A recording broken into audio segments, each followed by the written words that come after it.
Grande gozo hay en mi alma, porque Cristo me salvó. Amén. Esta mañana vamos a estar en el libro de Lucas. Lucas capítulo 15. Lucas 15. Página 910. Lucas capítulo 15 y vamos a comenzar a leer en versículo 11. Versículo 11. Lucas 15 y versículo 11. Vamos a leer hasta 32. Esto es la parábola del hijo pródigo. La parábola del hijo pródigo. ¿Ustedes conocen esta historia? ¿Sí? ¿Algunos? ¿Algunos? Amén. Dice aquí, versículo 11, es Jesucristo hablando. También dijo, un hombre tenía 2 hijos. Y el menor de ellos dijo a su padre, Padre, dame la parte de los bienes que me corresponde.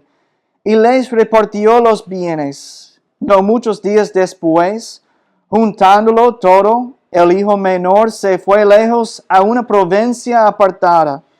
Y allí desperdició sus bienes viviendo perdidamente. Y cuando todo lo hubo malgastado, vino una gran hambre en aquella provincia y comenzó a faltarle. Y fue y se arrimó a uno de los ciudadanos de aquella tierra, el cual le envió a su hacienda para que apacentase cerdos. Y deseaba llenar su vientre de las algarrobas que comían los cerdos, pero nadie le daba. Y volviendo en sí dijo, ¿cuántos jornaleros en la casa de mi padre tienen abundancia de pan, y yo aquí perezco de hambre? Me levantaré e iré a mi padre, y le diré, Padre, he pecado contra el cielo y contra ti. Ya no soy digno de ser llamado tu hijo. Hazme como uno de tus jornaleros. Y levantándose vino a su padre, y cuando aún estaba lejos, lo vio su padre, y fue movido a misericordia, y corrió, y se echó sobre su cuello, y le besó. Y el hijo le dijo, Padre, he pecado contra el cielo y contra ti, y ya no soy digno de ser llamado tu hijo.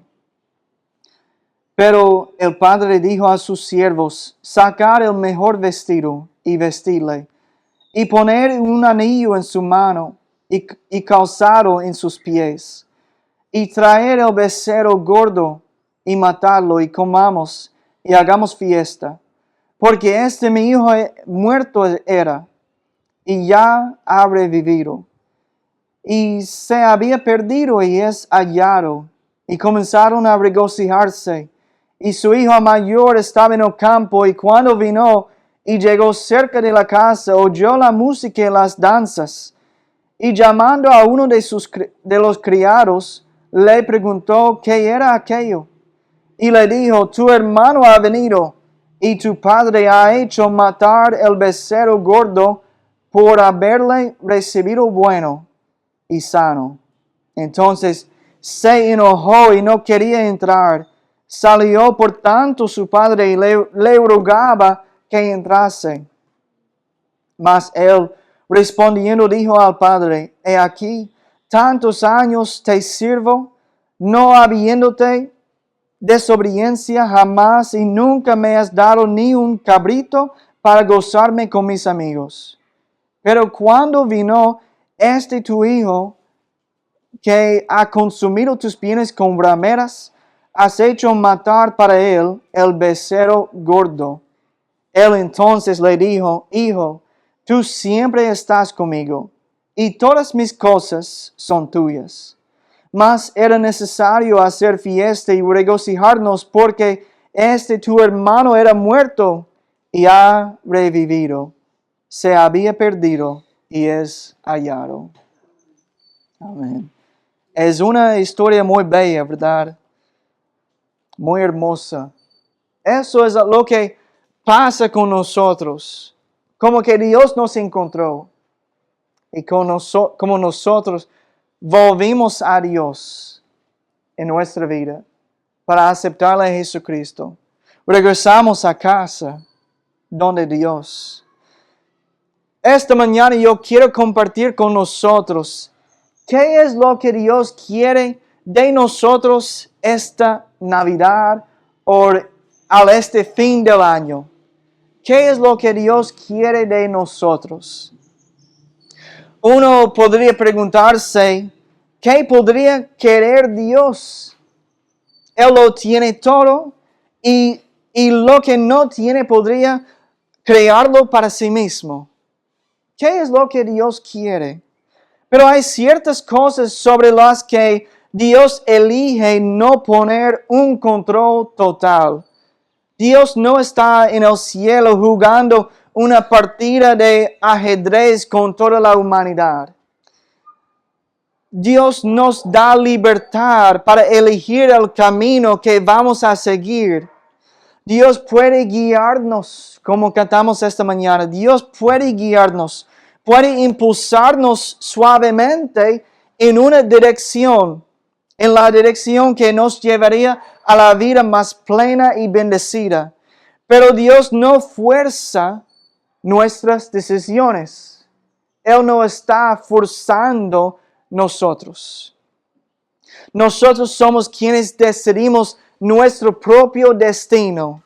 Dios envió a Jesús a esta tierra con un propósito, para restaurar su relación con la humanidad.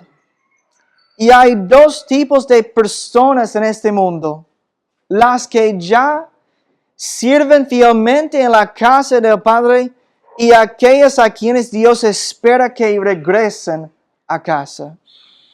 Son dos tipos de personas, como aquí en la historia, como nosotros leímos. Son los que ya están en la casa y los que Dios está esperando que regresen. Aquí tenemos la historia de un padre y dos hermanos. Un hermano decide que quiere su herencia por adelantado y se va de casa para gastar la herencia que le fue dada. No sabemos qué tipo de vida llevó el joven, pero sí sabemos que no había suficiente dinero en su herencia para satisfacer todos sus deseos, ¿verdad? No había suficiente dinero para satisfacer todos sus deseos. Y la única ayuda que podía obtener era esperar a que se le acabara todo el dinero. El mundo ejerce una tremenda atracción sobre el corazón de una persona. Hay personas que creen que el mundo tiene la clave de su felicidad y éxito. Que el mundo tiene la clave, pero no es así. Y hay veces en que puedes decirle a alguien, puedes advertirle, puedes predicarle todo lo que quieres, pero no servirá de nada. A veces tienes que dejarlos ir, que cometen sus errores y que descubran la verdad por sí mismos. Hay personas que nunca van a recibir ayuda hasta que toquen el fondo. Hasta que toquen fondo. Hasta que hayan caído tan bajo que la única manera de obtener ayuda sea empezar a escalar de nuevo. Este joven era así. Él era un tipo de persona así. Se había endeudado tanto. Había caído tan profundamente en el pecado. Su vida estaba tan arruinada que las cosas no podían empeorar. No se daba cuenta de lo bien que estaba cuando vivía con su padre. Yo recuerdo la primera vez que yo salí de la casa de mis padres para vivir solo. Y casi estaba listo para casarle a mi esposa. Y yo recuerdo cómo tener que tener trabajo, pagar la deuda de la casa, pagar la luz, pagar por el agua, pagar por mis compras, por todo. Y yo recuerdo cuando yo no tenía que pagar nada. Yo vivía gratis en la casa de mis padres. Cuando yo salí de la casa, tuve la deuda, ¿verdad? Para pagar. Todo tuve que pagar. Yo tuve que trabajar fuerte. Y yo pensé, yo estaba más contento en la casa de mis padres. Cuando todo estaba bien. Cuando yo no tenía deuda. Sí, así es. Yo no tuve que preocuparme por nada. Yo estaba confiando en mis padres. Porque ellos hicieron todo. Ellos no digo hicieron, pero proveyeron todo para mí. No tuve que preocuparme por nada. Y así es. Así fue con este joven. Él salió de la casa, gastaba todo su dinero. Él no tenía la sabiduría para ahorrar dinero. Él no estaba pensando en eso. Él pensaba, bueno, yo voy a gastar todo lo que yo tengo. Yo voy a disfrutar mi vida. Pero llegó a un momento cuando él no tenía nada. Y él pensaba en quién. En su padre. En la persona quien le podría recibir y ayudarle a él. Él no se daba cuenta de lo bien que estaba cuando vivía con su padre. La Biblia dice, volviendo en sí. Él volvió en sí. Cuando recuperó el sentido común. Cuando se le cayeron las escamas de los ojos y recuperó la vista. Tenía la mente concentrada en una sola cosa. Y no había nada que pudiera disuadirlo. Estaba decidido a vivir su vida como él quería. Y no había nada que nadie pudiera hacer para detenerlo. Él iba a hacer lo que él quería hacer. ¿Alguna vez ha conocido a alguien así? Ellos tienen algo en su mente. Y ellos dicen, yo voy a hacer esto. Y aunque tú sabes que ellos van a cometer un error, que ellos están yéndose a una trampa, no hay nada que tú puedas hacer para detenerlo. No hay nada. Alguien que estuviera decidido a vivir su vida a su manera y que nadie pudiera impedírselo. Pero no es asombrosa la sabiduría que tenía el padre en esta historia. ¿Qué hizo el padre? El padre podría haberle dicho que no a su hijo. Podría haberle rogado y suplicado que no se fuera.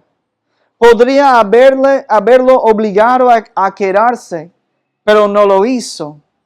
A veces, por difícil que sea, tenemos que dejar ir a quienes amamos para que descubran la verdad por sí mismos y orar para que se arrepientan, orar para que vean los errores que han cometido, orar para que se den cuenta de que la vida es mucho mejor cuando se vive para el Señor. Yo he conocido a algunos padres que han tenido un hijo rebelde, que creció en la iglesia, que escuchó el evangelio toda su vida, que sabía distinguir entre el bien y el mal, pero al crecer, al ser adulto, el mundo alejó sus corazones de Dios. Aunque sus padres hicieron todo lo posible para protegerlos, para guardarlos del mundo y de sus tentaciones, pero una vez que se hicieron adultos, se fueron de la casa tomando sus propias decisiones. Y aunque es difícil ver a un hijo cometer errores, sufrir, meterse en problemas, a veces es lo único que los hará despertar y les llamará la atención. Es cuando que ellos llegan y toquen fondo. A veces eso es lo único que puede llamar la atención de esta persona. Este padre probablemente vio a su hijo irse con el corazón roto. Probablemente cuando él le vio a él saliendo con su herencia, él sabía lo que iba a pasar en la vida de su hijo. Él sabía que el hijo iba a gastar todo el dinero. Lo único que el padre podría hacer fue orar. Orar por su hijo. Todo lo que podía hacer era orar para que Dios tuviera misericordia de su hijo y lo protegiera del peligro. A veces lo único que podemos hacer en la vida de una persona con quien sabemos que necesita ayuda es orar. Orar por ellos. Las palabras solamente van a llegar a un momento y no hay nada más que puedes hacer.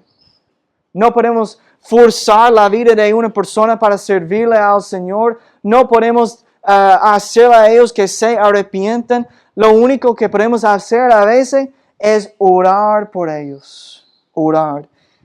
Es difícil dejar que una persona tome decisiones que sabemos que solo le harán daño. Y Dios sabe mejor que nadie cómo las decisiones que tomamos, que nosotros tomamos, van a afectar nuestras vidas. Él sabe a qué camino nos llevarán nuestras decisiones. Yo prediqué recientemente sobre la tragedia del alcohol y cómo Dios nos advierte contra él. Yo estaba leyendo las noticias el viernes.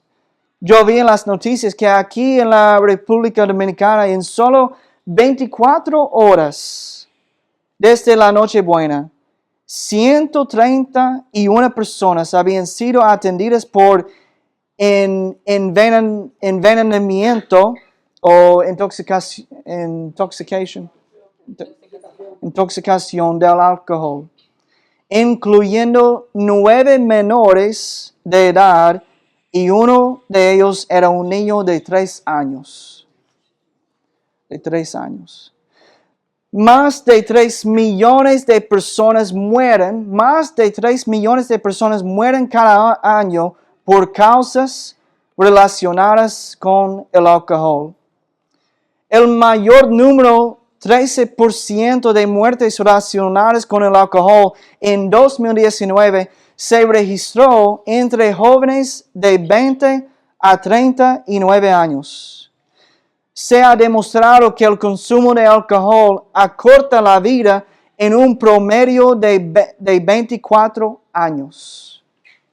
El alcohol es una de las principales causas de muerte prevenibles.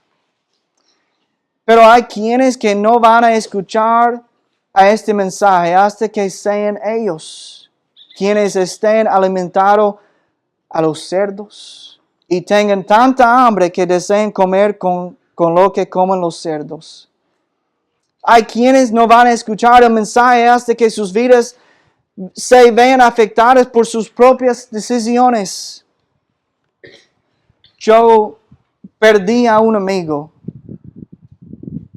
muy cerca a mí, con el que iba a la escuela a causa de un conductor ebrio, de un conductor que estaba borracho. Yo perdí un amigo mío por causa del alcohol.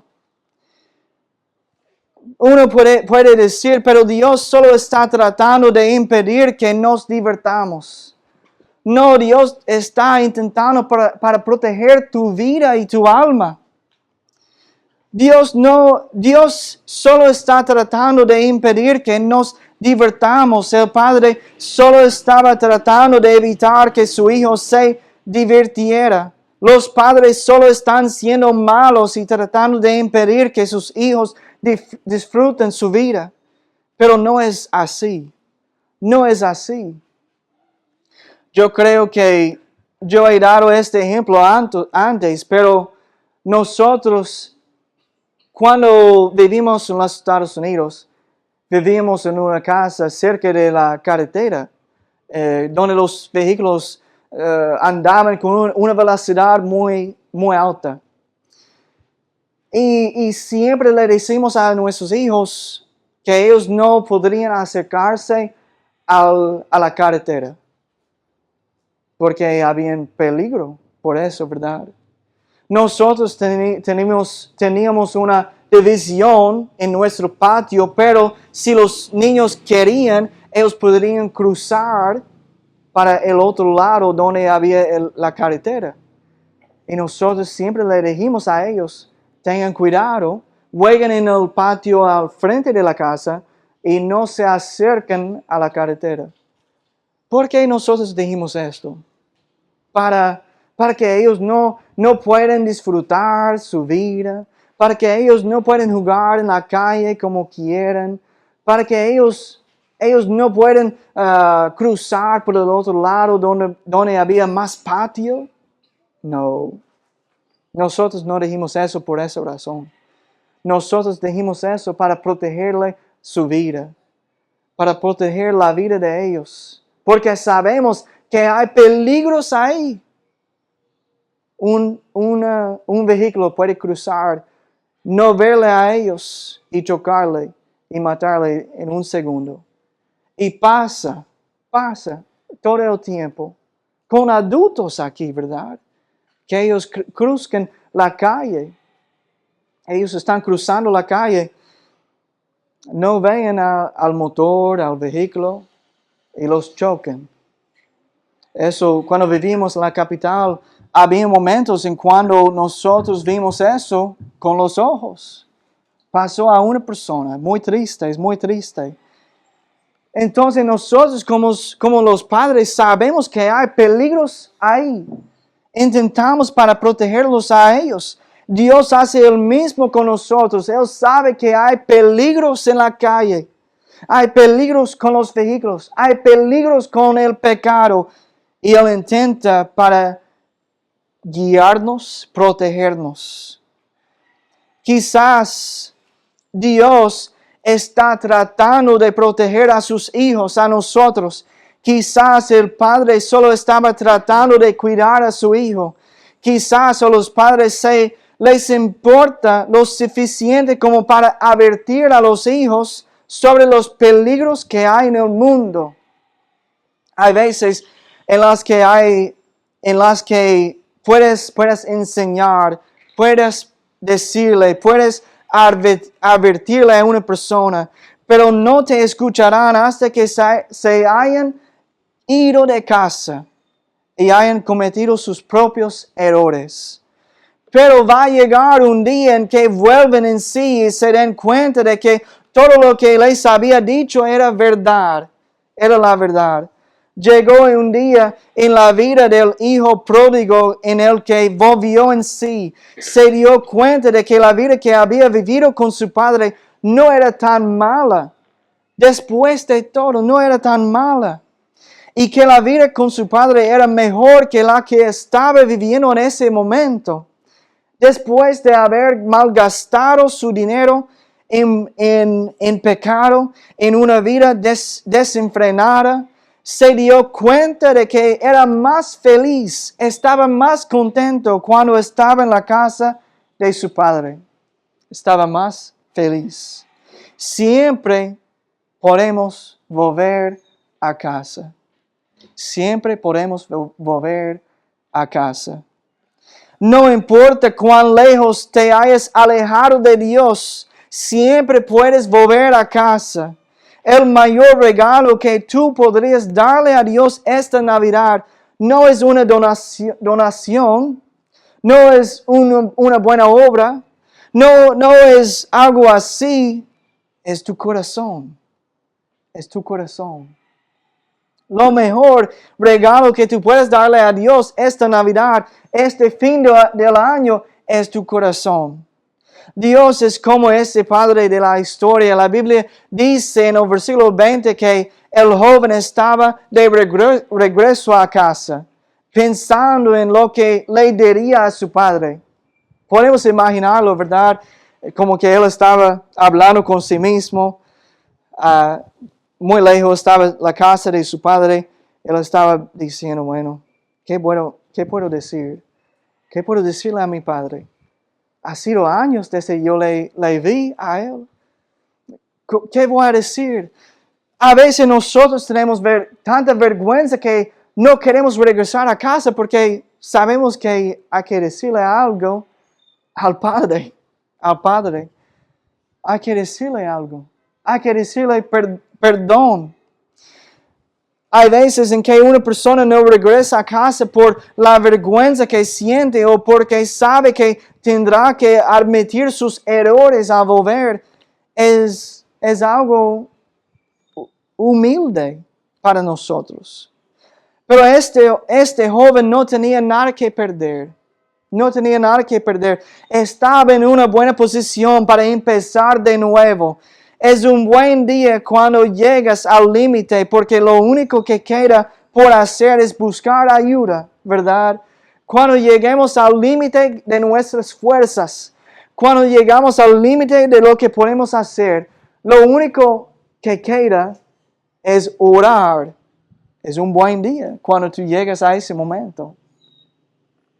Porque si yo estoy haciendo todo lo que yo puedo hacer, yo he hecho todo. Y yo no he llegado a mi meta de lo que yo quiero hacer. Y yo comienzo a orar. Y cuando yo veo que cumple lo que yo estaba intentando para hacer, a través de la oración, significa que Dios es quien me contestó, que yo no hice nada.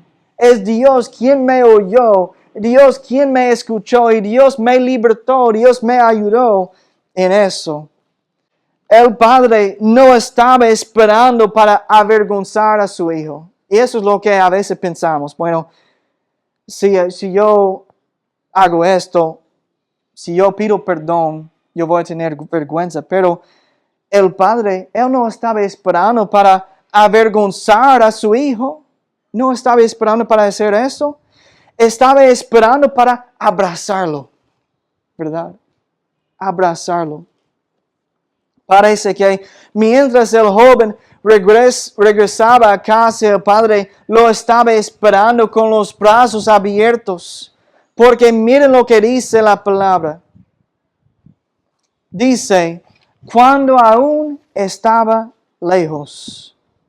Cuando aún estaba lejos. Cuando el joven estaba muy lejos, la Biblia dice, el padre lo reconoció y lo vio venir. Parece que el padre estaba ahí. Posiblemente se levantó cada mañana mirando afuera de su casa. Mirando ahí en la distancia. Espero, me pregunto, si hoy es el día en cuando va a llegar mi hijo a la casa. Espero si él viene hoy, si él va a llegar a la casa hoy. Parece que él estaba ahí afuera de su casa viéndolo porque dice la palabra cuando el hijo estaba lejos, lo reconoció. Él estaba esperándole, viéndole. Eso es lo que Dios hace para nosotros. Dios está en el cielo esperándonos para llegar a casa con brazos abiertos, para abrazarnos, para tener una fiesta, para regocijarse con los santos en el cielo. Dice la palabra. Si tú regresas a Dios, Él te está esperando con brazos abiertos. Él te está esperando para recibirte. Quizás hoy te encuentras aquí y eres como el hijo pródigo. Estás cansado de la vida que llevas. Estás cansado de vivir lejos de Dios y estás listo para regresar a casa. ¿Por qué no le entregas a Dios tu corazón este fin de año y vuelves a casa? Jesús te espera para recibirte. Nosotros a veces tenemos personas con quien estamos orando, para quien estamos orando, que ellos regresen a casa, ¿verdad? Que ellos le entreguen a Dios su corazón. Porque nosotros no no le entreguemos a Dios todo. Debemos, ¿verdad? Debemos darle a Dios todo de nosotros. Quizás hoy te encuentras aquí y te identificas con el padre de la historia. Tienes un ser querido a quien le has advertido sobre las consecuencias de sus decisiones y estás esperando que esa persona regrese a la casa, que se reconcilie con Dios y que se reconcilie contigo también. A veces lo más difícil para un padre o un ser querido es dar un paso atrás y ver a su ser querido cometer errores y sufrir. Pero hay veces en que esa es la única manera en que pueden recuperarse. Y solo te quiero orar para que Dios llame su atención antes de que sea demasiado tarde. Posiblemente tú estás aquí hoy, tú eres como el hermano mayor de la historia. Tú sabes que eres salvo, has confiado en Jesús, pero tu corazón se ha alejado del Padre. Y hoy quisieras reconciliarte con Dios. Esta mañana, Dios quiere hablarnos a nosotros. Él tiene algo para cada uno de nosotros. No importa en dónde nos encontramos en la vida, en qué paso de la vida cristiana, siempre hay algo que podemos hacer para acercarnos a Dios. Y si tú tienes un ser querido esta mañana, quien está lejos del Padre, vamos a tomar tiempo esta mañana para orar por ellos. Amén. Vamos a tomar tiempo esta mañana para orar por nuestros familiares, por nuestra comunidad, por los que no le conocen a Cristo. Yo tengo familiares en los Estados Unidos, siempre yo oro misericordia de Dios sobre su vida. Tengo primos, muchos primos. Yo tengo tíos que no le conocen a Jesucristo como Salvador, que no le han confiado en Cristo para salvarle. Yo tengo familiares que no le conocen a Dios. Y siempre mi oración es que Dios tenga misericordia sobre ellos, sobre su vida, para protegerle a ellos, para darle las más oportunidades para recibirle a Dios en su vida que sea posible. Yo tengo un tío que ya tiene 80 y algo años. 80 y algo. Siempre oro por él. Pero él está llegando al fin de su vida. Y yo oro que Dios tenga misericordia sobre él para que Dios le da tantas oportunidades para recibir a Cristo en su vida que sea posible. Nosotros necesitamos orar por los que no le conocen a Dios, que sean salvos. Amén. Vamos a tomar tiempo esta mañana. Vamos a tomar tiempo para orar.